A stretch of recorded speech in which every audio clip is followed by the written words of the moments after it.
नमस्कार दोस्तों, आप सभी का स्वागत है स्टेनो हेल्प के यूट्यूब चैनल पर।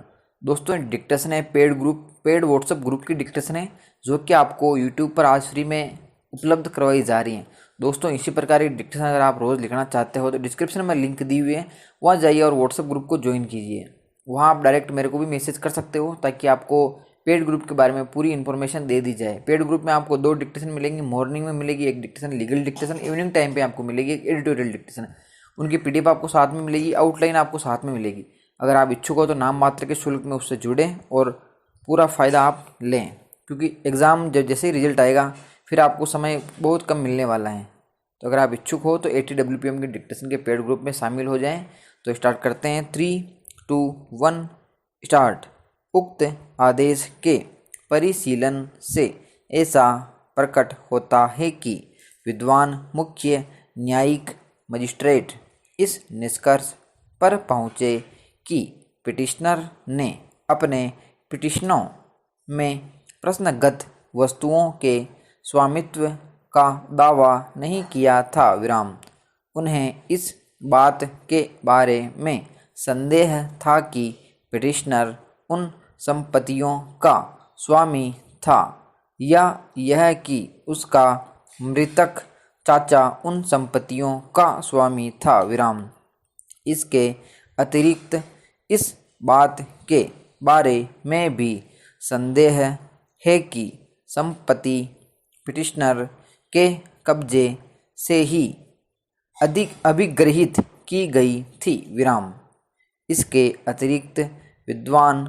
मुख्य न्यायिक मजिस्ट्रेट इस निष्कर्ष पर पहुँचे कि धारा 452(3) में निर्दिष्ट दंड प्रक्रिया संहिता की धारा 457, 458 और 459, जिनके अधीन वस्तुएं लौटाने के प्रश्न पर विचार किया जा रहा था, मामले के तथ्यों और परिस्थितियों को लागू नहीं होती अभिगृहीत वस्तुओं के अधिहरण का आदेश पारित करने के पश्चात मुख्य न्यायिक मजिस्ट्रेट ने यह आदेश भी दिया कि अभिलेख उसके द्वारा पारित आदेश सहित सूचना और आवश्यक कार्यवाही हेतु विद्वान अपर सेशन न्यायाधीश के 5वें न्यायालय को प्रेषित कर दिया जाए पैरा।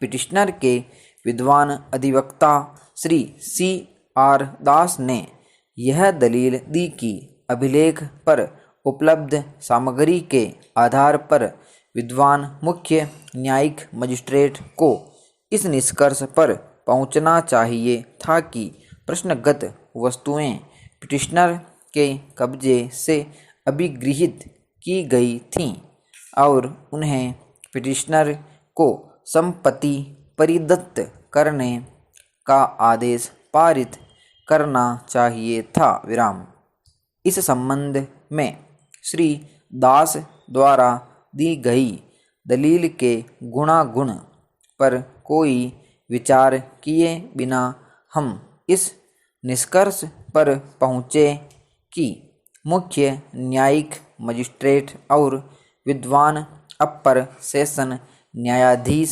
अर्थात दोनों को ही कुछ बातों के बारे में भ्रम था यदि अभिगृहीत वस्तुएं मुख्य न्यायिक मजिस्ट्रेट को वास्तविक रूप से परिदत्त की गई थीं तो संभवतः उसे यह आदेश पारित नहीं करना चाहिए था।